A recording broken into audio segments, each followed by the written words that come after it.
Hey, Freedom Team. Welcome to week 6 of 5 levels. We're going to be talking about the best behaviors and beliefs of level 3, production leadership, how to behave and think like somebody who wants to be a level 3 heading into level 4 leader. So, question right off the bat. Who do you admire? No. Whom in your life do you model yourself after? Why did you choose him or her? Whom in your life did you model yourself after? And why did you choose him or her? Jesus.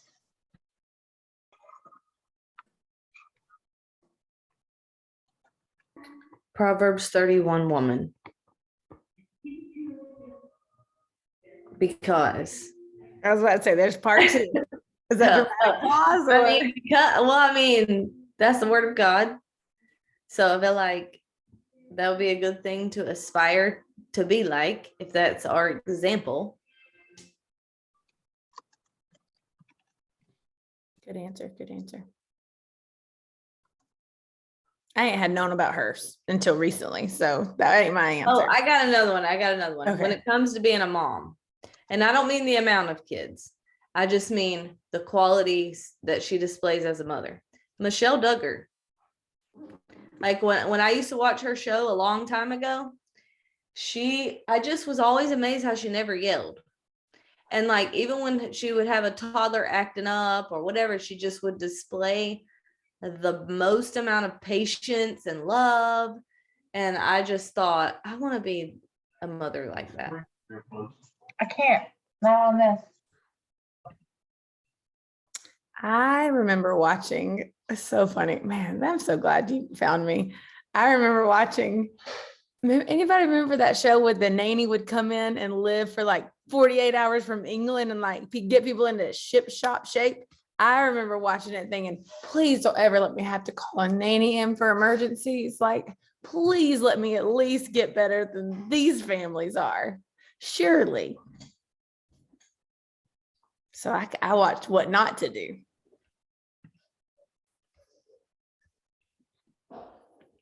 I model a lot of what I do and how I treat people after the way my nanny, like my grandma nanny, not the English nanny, always saw other people. She always had a heart that saw the best in people. And one of the things that stuck out the most to me that she said was, but for grace go I. Like, we never knew what other people were going through, what led them to make the choices, be in the situations they were in.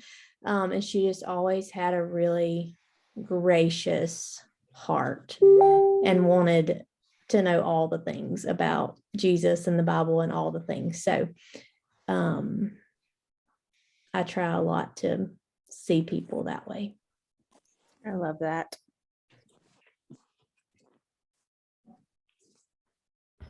I try to model I have a mentor. If you've watched my Diamond Doc, you've seen her. Her name is Vicky. I still call her Coach.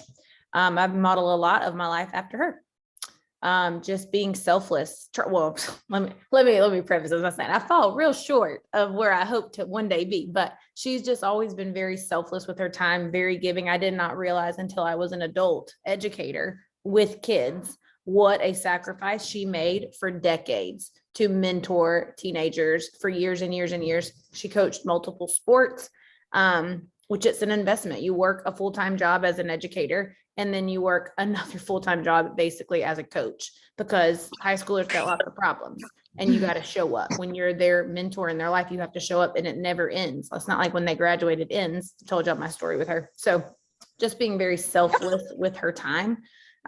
We're actually we actually just got our next lunch date on the calendar. So her, and then most recently, my principal. I have been in conversations with several Jules who are going through some transition, and their biggest fear is what their current employer will or will not say in response to some changes that they want to make. And I'm really grateful for how my principal handled my transition out of the classroom.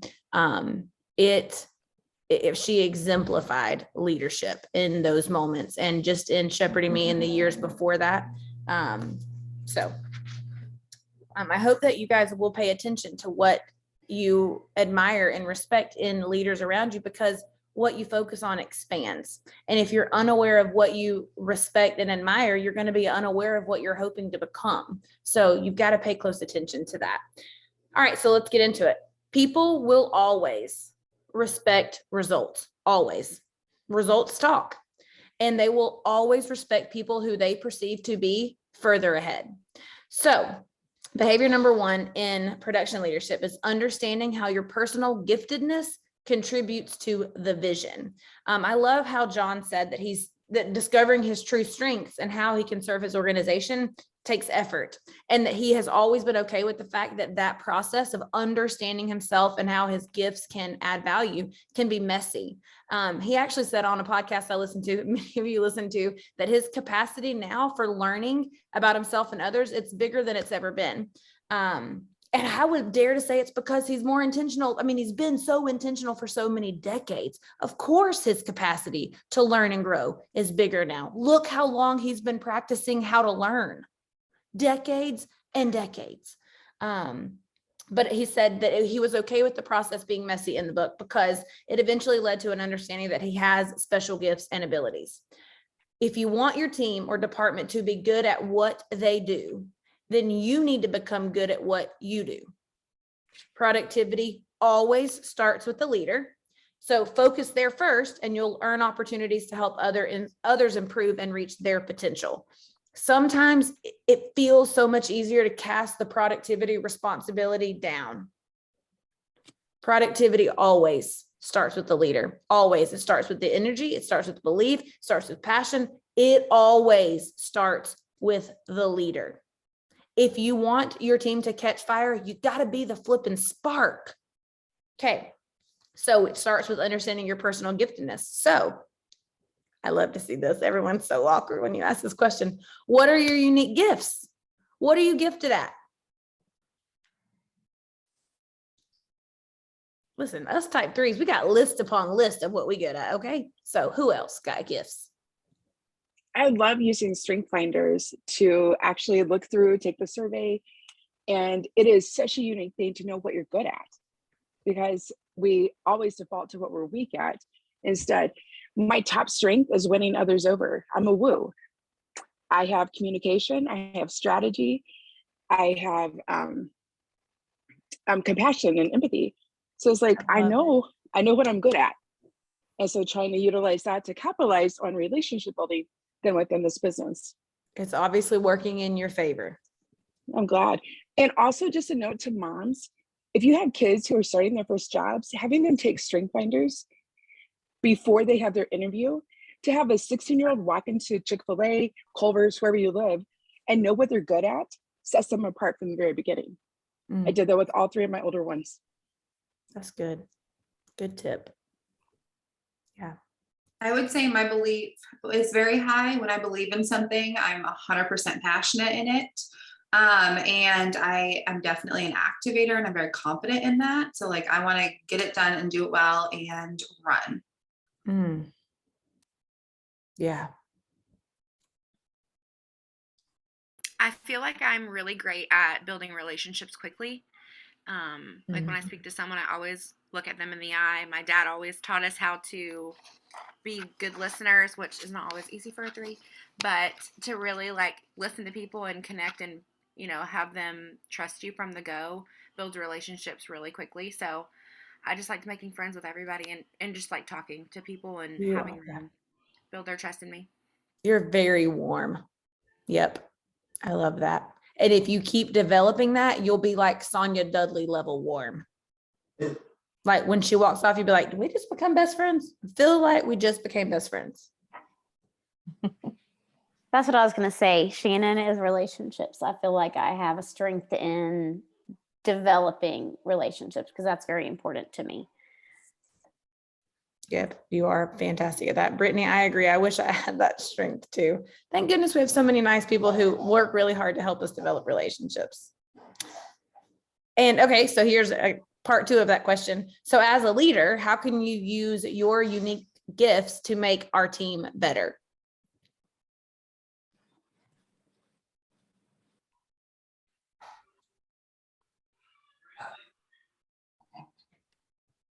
Okay, so I have always known I loved teaching and not necessarily known it was like a strength, just because you love something. I mean, I love chocolate, but it shouldn't be a strength. Like, you know what I mean? Like, but I am really finding that as a helper because I am an Enneagram 2 and I do love helping people. That's what I am good at within teaching. So like when I am teaching others with a focus of like helping them, it turns out really good. So like with my team and our big team, I really should focus more on how can I help them by teaching them something, whether it's going live in the team page or sharing something I've learned in the chat. But that's definitely an area I can contribute and still feel like I'm working out a purpose too. Awesome. I love that. I feel like I'm like when I have a good response to someone, because I also have the gift of gab. So a lot of times the talking part of this just comes very easy to me. And like with Corey, she's like, I don't know what to say. And what do you say? I'm like, well, this is what I say. And she's like, oh my gosh, that just came out so naturally. Like if that's your strong suit, it's really helpful to the other people that don't have that strong suit. And then we fill in each other's gaps is what I feel like. Yep. Definitely need team members who can fill in each other's gaps. Guess what I'm not good at? Making graphics. I'm terrible at it. And I actually talk about this later tonight because we'll get there. Luckily, there are people on our team who are great at making graphics. All right, so yeah, you've got to understand how your giftedness can contribute to the team. It's what will keep you showing up and visible in a team. If you are coming every single week with zero clue how you can contribute, then you're going to feel like a moocher. And eventually nobody likes to feel that way. So be aware of your giftedness so that you can intentionally contribute it. Okay, behavior number 2, cast vision for what needs to be accomplished. Fuzzy communication leads to unclear direction, which produces sloppy execution. Fuzzy communication leads to unclear direction, which produces sloppy execution. And I would add that inconsistent communication leads to unclear direction, which produces sloppy execution. So what do you think it means to cast vision?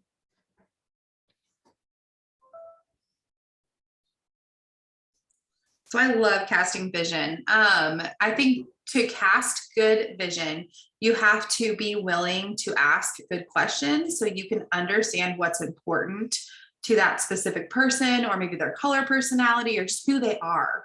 Because you can't really, you can cast vision to someone, but if you don't know what matters to them, it's not going to emotionally connect with them. So if you have the wherewithal to step back, ask some good questions, get to know them, and then cast the vision. That can set a fire under someone. Mm-hmm. I love that. Okay, so I feel like it matters to have super high belief. Like you can't sell me something you don't believe in. So if you don't believe I could be a diamond, I'm not going to believe you telling me that I'm going to be a diamond. Mm-hmm. If you don't believe these products really will help my anxiety, I'm not going to believe that it's going to help my anxiety. Like you got to believe it with your soul if you're going to sell that vision to someone else. One of the things that you said something about, could you repeat the question? Kristen? Sure. Yeah. So I said fuzzy communication leads to unclear direction, which produces sloppy execution. So what Okay. do you think it means to cast clear vision? Okay, because my husband would always say that confusion breeds inactivity.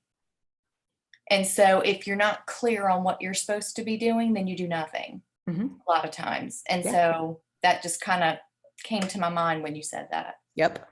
So I've always said, for me, casting vision is seeing what someone's life could be and should be, and then having a conviction that it can be. So seeing what someone's life could look like, and then having a deep rooted conviction that that's what it should look like. And so it's all tied in there together. I mean, you've got to know what their life could look like in order for you to be able to cast vision for what it should look like. I mean, Brittany did that very clearly with me. She was very intentional. She paid attention to what mattered. And then she painted a picture of what life could be like if I were willing to buy into the vision. So leaders have to have a very clear picture of what can be accomplished and then communicate clearly the everyday production needed to accomplish it. People, they're like, when people want to come in and start building this, just think of it, they're kind of like a teenager. Like they need guidance every single day. Like you just wouldn't leave your 16-year-old with a car full of gas and keys and be like, have fun. Hope it works out. Like, no, where are you going? Who are you with? When will you be back? What are you going to do while you're gone? Like they just need guidance. They just need clear guidance every day so they know what will eventually lead to the production. Because remember, the trajectory matters more than the results right now, but they got to know where they're going and they got to know what the everyday will look like to get them there. Okay. Level 3 leaders help people define success of the vision. People have to know their targets. This is why I start talking about the whatever rank they are, the next rank as soon as they hit it. Like they got to know what their targets are. Otherwise, I find that you kind of have a lackadaisical attitude. Like, well, I'll hit it when I hit it. If you're focused in on the target, then people are going to be running for it. Level 3 leaders help people commit to the success of the vision. Team commitment of the leader. Organizations, y'all listen, cannot win with a leader who is not dedicated. I'll say this, they can't win without a leader who's not dedicated if it's going to be a leader who is respected. The leader's got to be dedicated to doing everything possible to advance the team in the direction of the vision. That is what's going to build your credibility as a leader. People got to know that even if it doesn't work out the way you think it's going to right away, that you're in it and that you're going to stay in it. Okay. Level 3 leaders help people experience success. Few things inspire people like victory. Progress is the best motivator, right? Few things inspire like victory. It's why we say get them some quick success. So, what are some ways that we can reward and celebrate the small daily victories even that our people achieve? I've always said, I think recognition is one area, like we're always looking for creative people to come in and bring ideas because you have to have a special mind to think about ways of recognition. So this is ways, if this is your strength, that you can contribute. What are some ways that we can reward and celebrate the small daily victories that our team achieves? I think calling your people out like in public, so like in our chats, when they do something out of their comfort zone, like a pink drink party, or so-and-so just did her first chat party and had like 2 joins, or like whatever it is, those small things that we as leaders are telling our people, all the successful people are doing this. Well, when they do those things, you really should celebrate them, and not just the joins, but the actions that they're taking, like those things. Mm-hmm. Yeah, public recognition definitely is powerful. And as a leader, when you do that, your team is going to focus on what you're focusing on. So if you're giving recognition or encouragement or accolades to someone who goes and hosts their own event, guess what other people on your team are going to want to do? Go host an event. It's kind of like if you're in a classroom with a bunch of elementary school kids and you say, oh my gosh, look at Rachel sitting crisscross applesauce on the carpet. I could be sitting there and saying, no, stop it, sit down. Instead, I'm going to focus on what I want to see more of.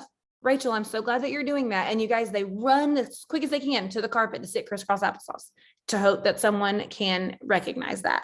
So call out what you want to see more of when you see it being displayed. What else? I think another, oh, go ahead. I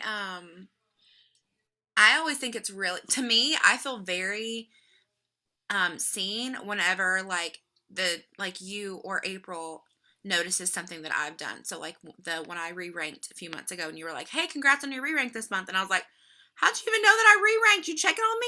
Like, you got things to do.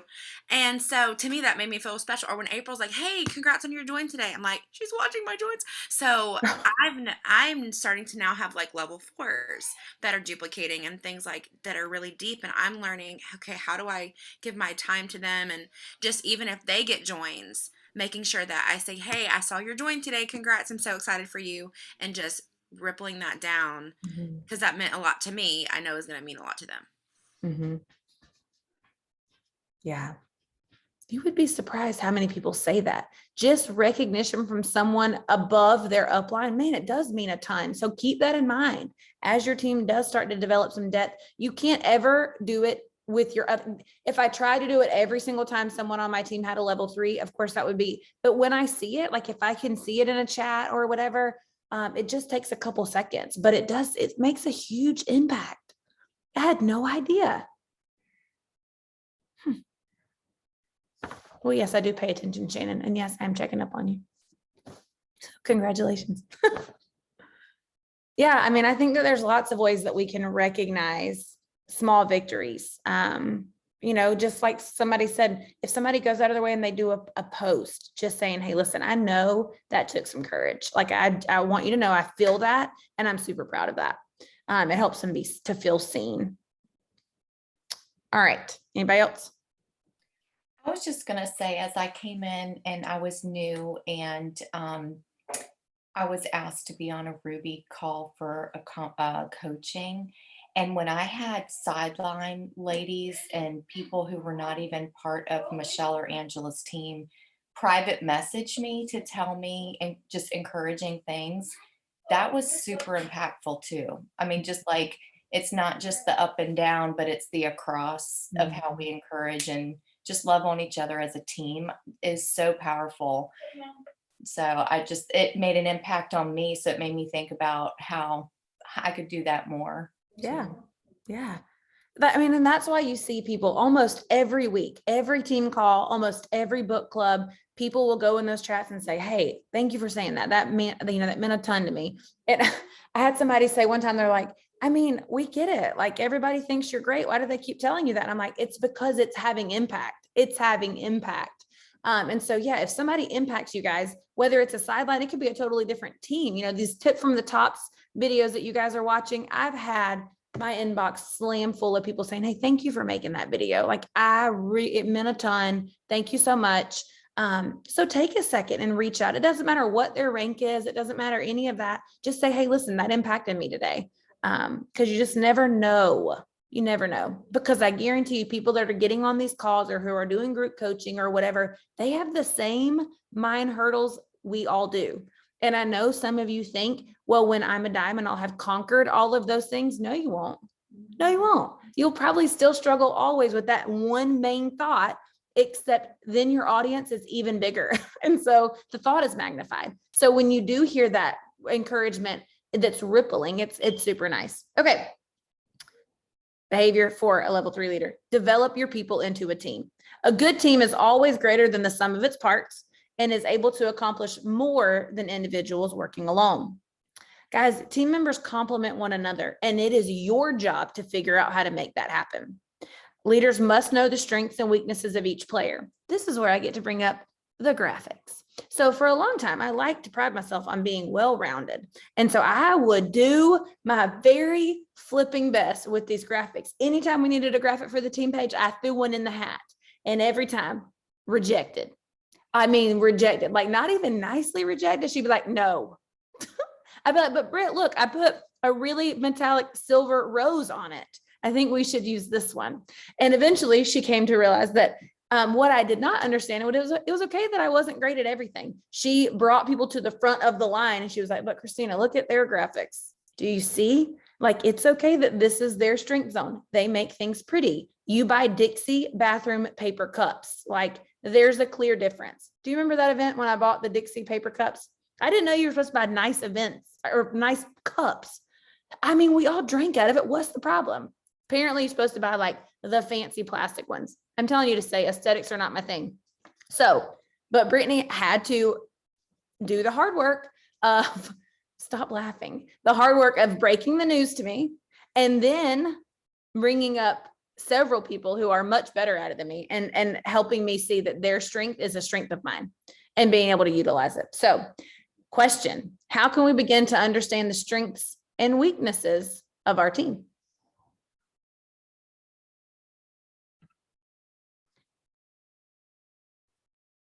I feel like it's about being really observant.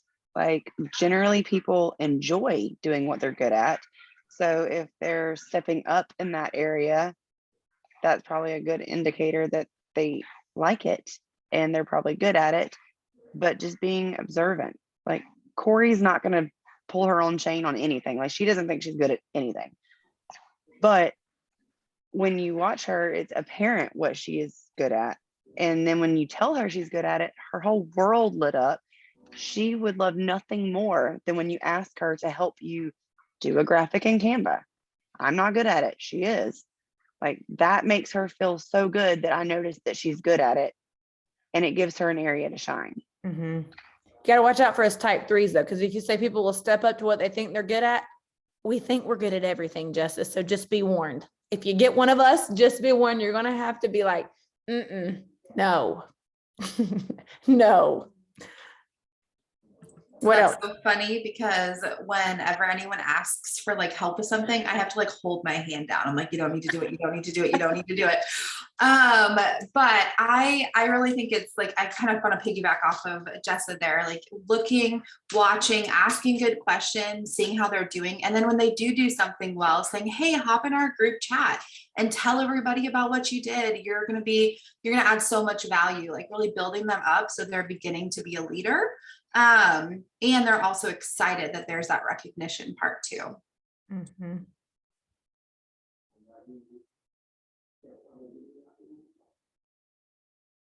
I think sometimes you just have to ask.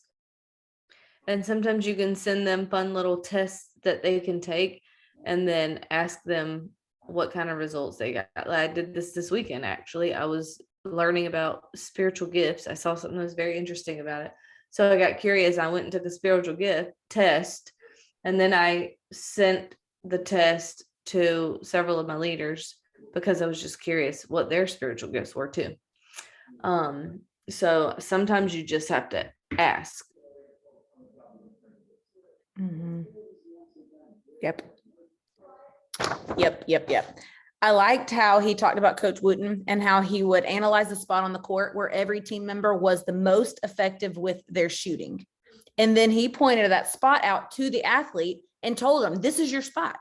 Like, this is your spot. I know you want to shoot all over the whole court. This is your spot. I've seen Carter's soccer coach do the same thing with him. Like, he has found Carter's sweet spot. And then Carter was unaware it was his sweet spot. They played the whole field, right? The whole court, whatever. But the coach said, stay here. Like, you're most effective right here. He also took the player to the spot on the court where he was the least effective and gave him strategy to be able to still participate without having to take missed shots. That's what Brittany did with me in graphics. She went over to the graphic spot on the court and she said, this is your bad spot. You are not effective here. This is not going to work. Stop taking shots. When you get over here to be effective, you toss the graphic to Emily and then you go make a valuable training video. That's how you can still participate.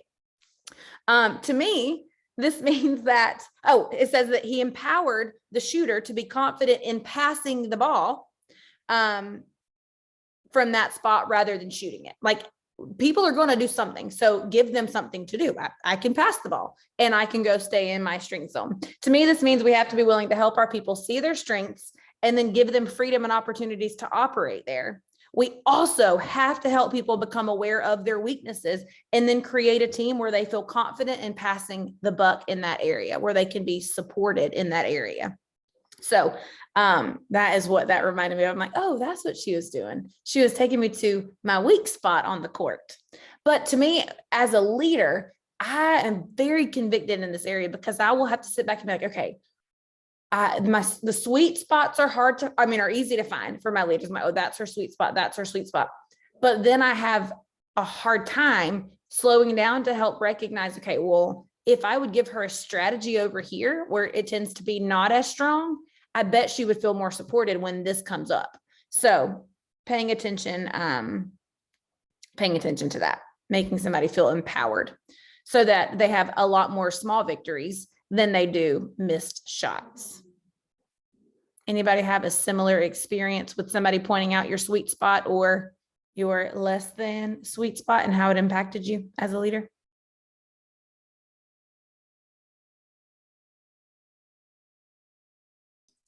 Can you hear me?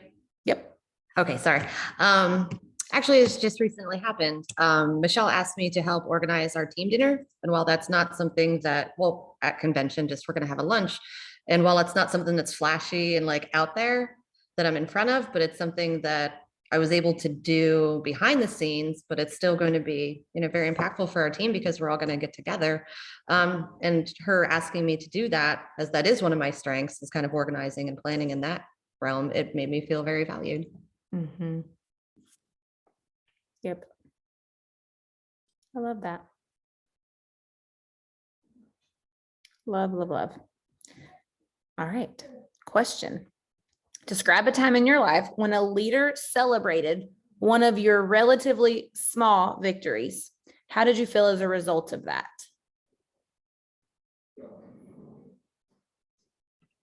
Can you say that one more time? Describe a time in your life when a leader celebrated one of your relatively small victories. How did you feel as a result of that?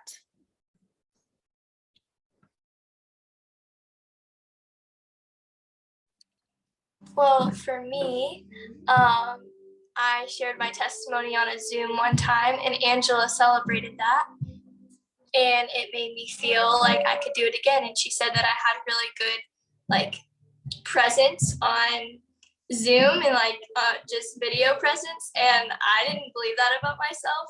But then it kind of planted the seed in my mind of, wait, I could do that again. And now she's asked me to do something else, and it's kind of empowered me, made me feel like, oh, yeah, I could do that. So thanks, Angela. I love that. It's funny because you just sharing that, Madison, just did that for me. I was like, I didn't even realize that. So it's like you even just now sharing that made me feel kind of like, wow, it makes me realize I got to do that more. So thank you. I think you do it more. Because I know for me, Angela, when I first started, like I didn't get on the phone and talk to people ever. I didn't do any of that stuff. And so when I started getting on the phone and talking to people, it was like she celebrated all of those victories for me. And even tonight, just hopping on and doing the 10-minute call, celebrating that is huge. So it feels like every step of the way, Angela is celebrating. She's very good at that for encouraging our team. That's awesome. When she gets on here, I'm thinking, I need to do more shoulders. How do I get my shoulders to look like Angela's? What do I have to do there? Oh my gosh, that's the best compliment ever. Okay, I'm muting myself. I'm like, wow. Gotta go do push-ups. I'll be back later.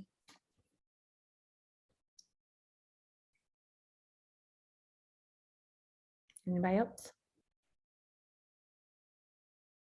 I think it's important to be calling out people's things. I mean, people will look at me now and say, Christina, you're a trainer. Like, you're a Jewel trainer. That's so cool. And I'm thinking, I remember the first time Brittany and Fallon told me I was a good trainer.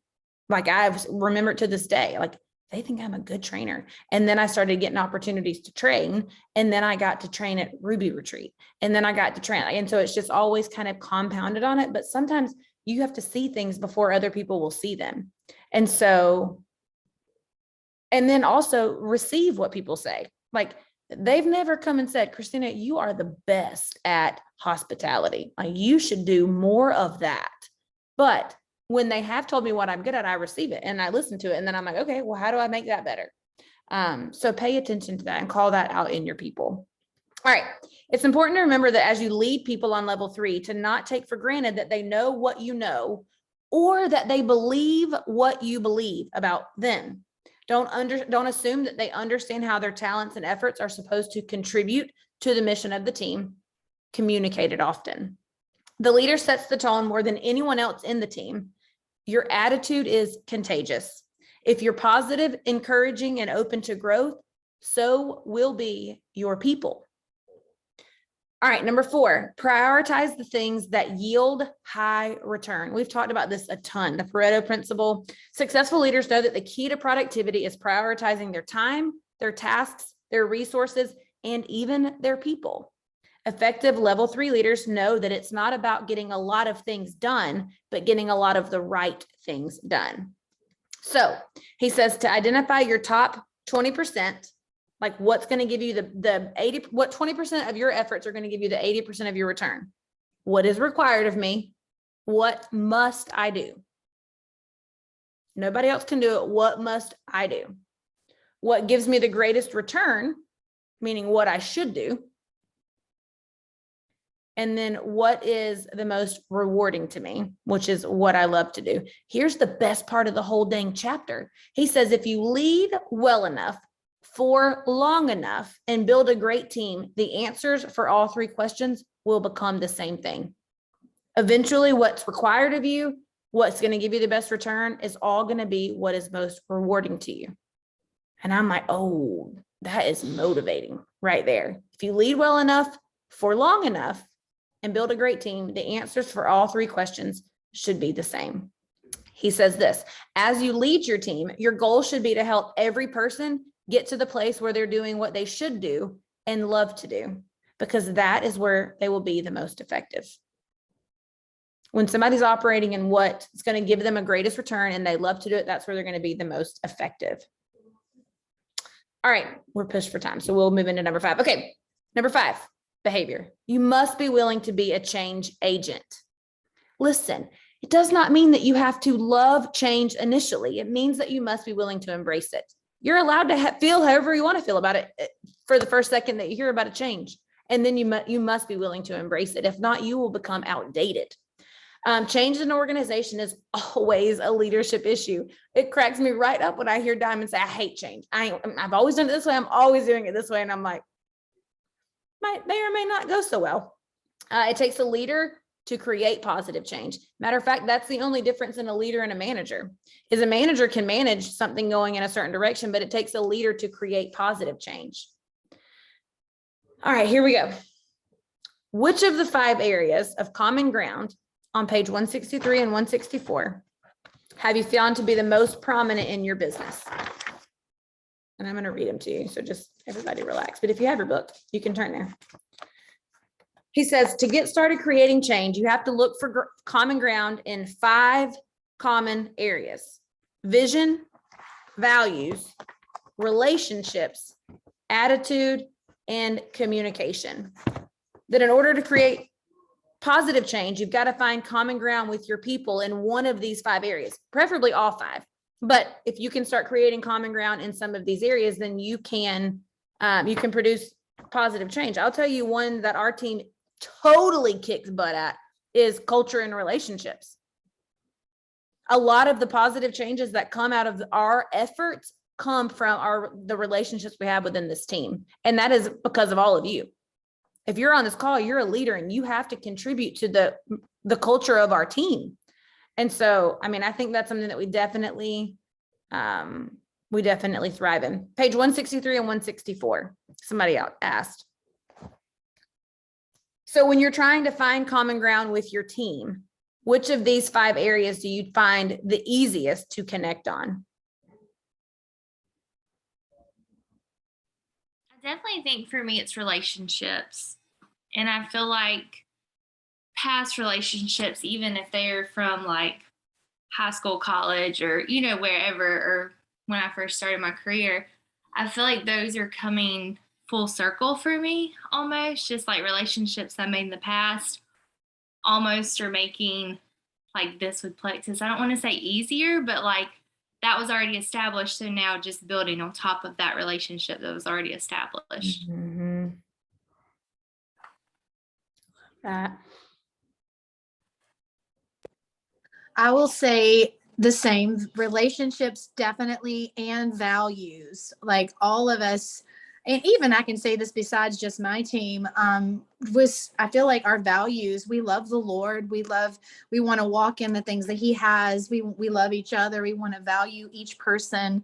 And that is very strong in our team. And I love that. And that even makes our relationship stronger, because that is huge when you share that kind of real strong values and the same values, and then you share that, your relationships are stronger too. And it really affects all the other things. Yep. I was going to think, I know Michelle's not on the call, but for her vision, man, she can bring some folks together when it comes to vision. I'll buy into anything Michelle's selling. I'm not even kidding. I'm like, oh, that's what we're doing. I'm down. I'm like, you want to conquer the world? I'll go. What we got to do? So she's very strong in finding common ground with people's vision.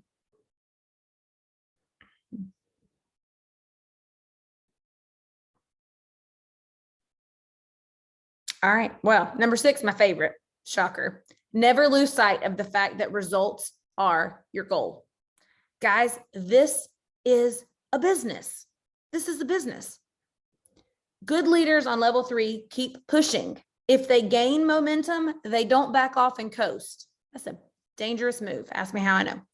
They press on and increase in momentum so they can continue to accomplish even greater things. So here's how you continue to press on. This happens by having future plans that are so big that you'll be fueled to keep going. And that comes when the focus turns from yourself to others. When you have momentum and you're accomplishing your goals, all that is well and good. But if you don't put the focus on helping other people win, the tendency will be to take your foot off of the gas and enjoy what you've worked so hard for. So keep that focus on other people and on the future plan and future vision. It's also going to make that belief and that passion and that vision that you're casting so much truer. People know if you're out just for your own gain and your own glory. You got to be real intentional to keep that focus there. Okay. So beliefs that will help us move up to a level 4. Number 1, production is not enough. Seek higher levels and bring others up to lead. Production is not enough. He said something, a downfall is sometimes we get to level 3 and we think, okay, this is good. I'll just stay here. Like, this is good. My team's growing. Things are happening. I'll just stay as a level 3 leader. And that's really dangerous. So what are some ways we can develop our workers into leaders during times of production? Some of you have already called some things out. Say, Lise, Michelle asking you to put together an event. What are some other ways we can develop our workers into leaders during times of production?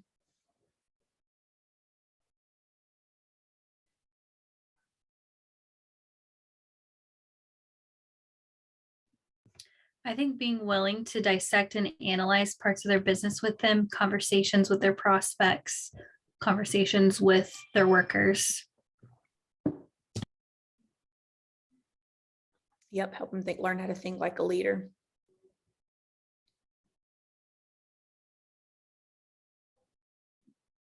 Well, I think anytime you can give responsibility, whether it's leading an event or putting something together behind the scenes or whatever it is, some kind of responsibility is helping them move toward that.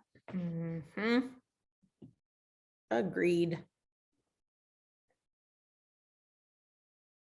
Yep. Responsibility helps them get skin in the game. Yep.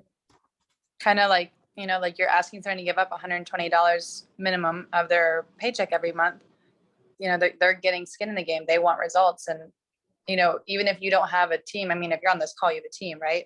But it's still your responsibility to lead them to results. Mm-hmm. Yep. Yep. I agree. All right.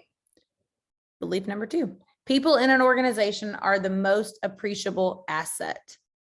I thought that was really good. He talks about buildings deteriorating, systems get outdated, but people, they appreciate. Think about how you can help the individuals on your team improve themselves and tap into their potential. Man, I'm so grateful that Brittany has always had such a focus on growth. We take it for granted because it's always been around. It's been around longer than I have as far as in Plexus with her, but it's unique. There are lots of teams that don't have a focus on helping individuals reach their potential and improve themselves. And that's how you become appreciable. So make sure that you are requiring growth of your people, and it's much easier to require from the infancy stage of their business. So make sure that you are building up the value of these book club calls. Make sure you are getting them plugged into the growth culture. Okay, belief number 3, growing leaders is the most effective way to accomplish the vision. You've got to understand and believe that growing leaders is going to be worth the investment of the time required to pour into them. And then number 4, people development is the greatest fulfillment for a leader. I know you've heard Brittany and I talk before about just how seeing our people grow into the leaders that they've grown into, man, that means more than any paycheck could ever mean. It's because it's the greatest fulfillment. When you've helped somebody develop into a leader, that's going to have ripple effect after ripple effect after ripple effect. Their touch is limitless.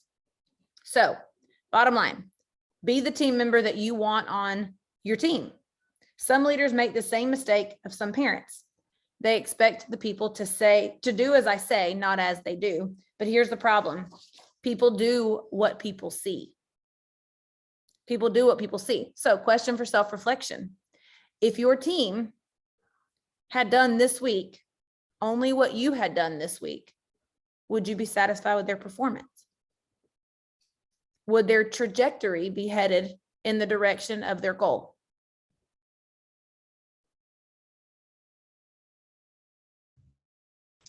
This week, yes. Last week, when I was in Panama City at the beach, no.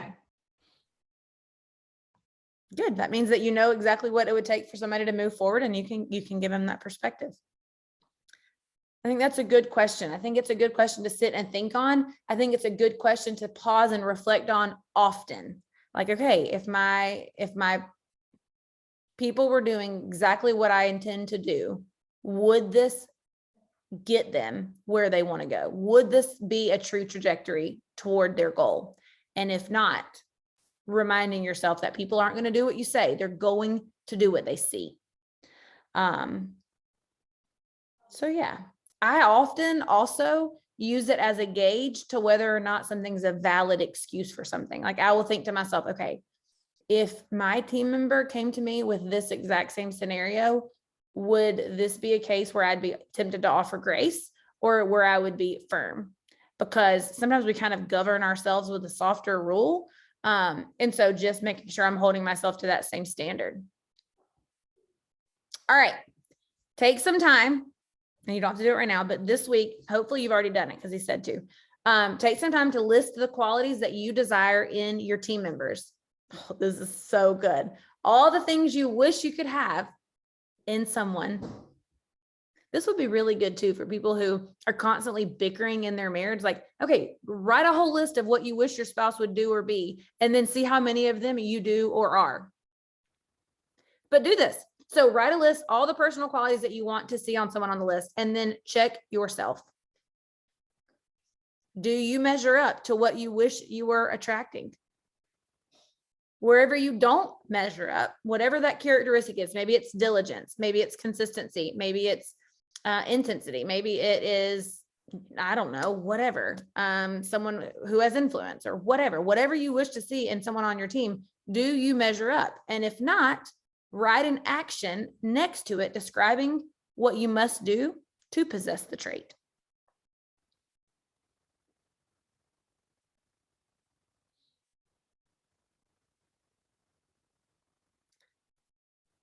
Okay, I know some of y'all are writing, but he says, while working to master level 3 production, do not lose sight of the human element of leadership.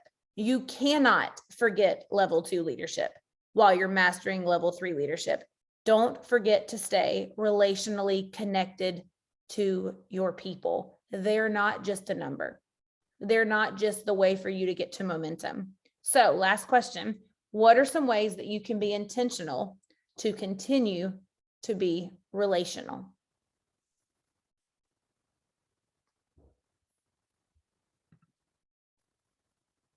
Okay, so this is something I've started doing because I'm a blue red, but when I'm leading, sometimes the red comes out too much and I forget that I'm dealing with people and I just want them to do. So I've started scheduling in Doe, like with my business builders.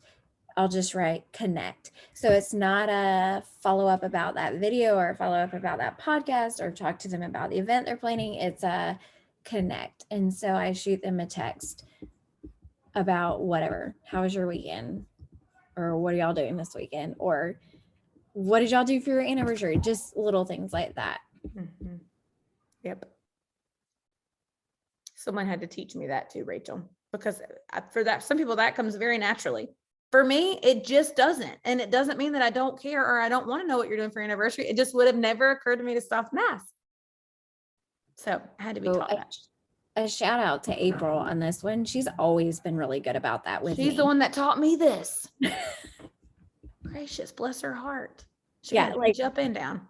when you get a text on a Saturday after your leader knows you had a date night with your husband the night before, just saying, hey, what'd y'all do for date night? Or how was dinner or whatever, because she watched my stories, like things like that. I mean, she led by example. Yep.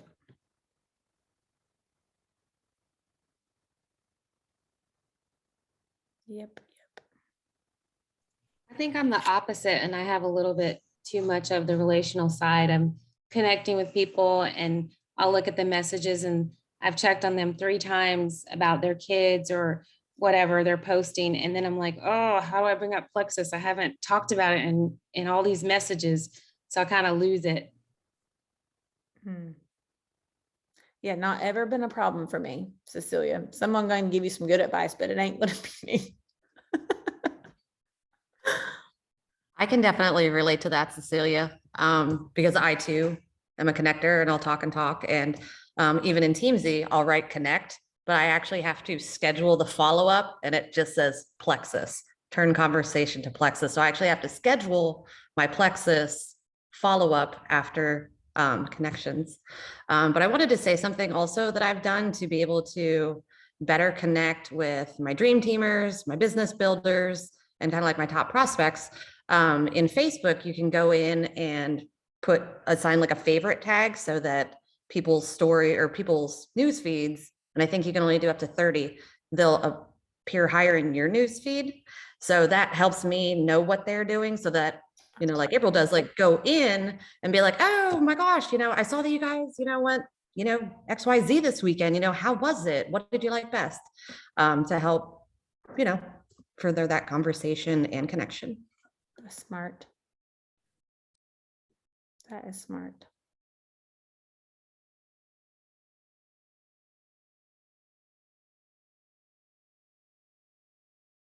Anybody else? Terry's not on here, but I love watching Terry because she's so strong in connection and relationships. And I love that she does her team supper every month. Like you can count on it like clockwork. She's there, she's doing it. And just the depth of questions that she asks and what she knows about her team blows my mind because that does not come naturally to me either. And so I'm always asking her, like, how do you know that? How'd you figure that out? And she's like, well, I just asked him. I'm like, teach me. It's because she genuinely is curious. She is genuinely curious. And I'm like, I need you to help me to be curious. And if I'm not curious, help me to ask questions so I appear curious, because I do want to know. It just, like you said, it doesn't occur to me to ask the questions a lot of times. So I have loved watching her and learning from her because she's so strong in this area. Yep.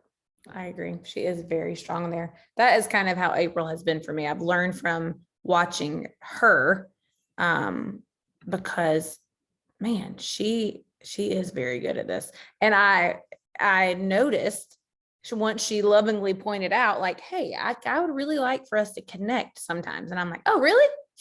I had no idea. So I started scheduling it again on purpose.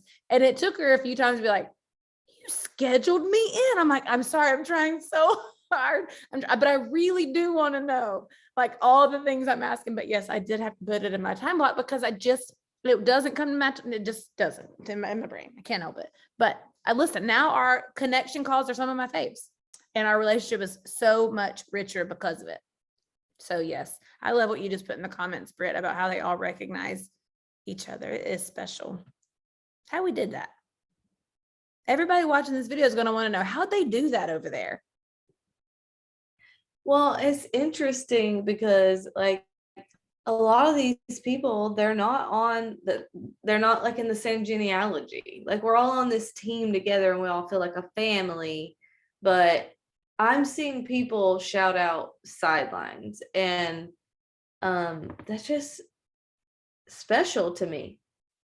Like, and the humility behind it, like to call out somebody else's strength and say, you know, I love that about them. I wish I was more like that, or I learn a lot from that person's strength. I mean, that requires humility to say that. Mm-hmm. So that just impresses me. Yep. Got a good group. All right, y'all. So next week we're getting into level 4. It is a harder chapter for me, but we're all learning together. Gracious. Now I feel like a couple weeks ago in April's like, I have to do this team call. There's so much I need to learn about this topic. I'm like, oh, it'll be good for you. And now I'm looking at level 4 and I'm like, oh, this will be good for me. Okay, great.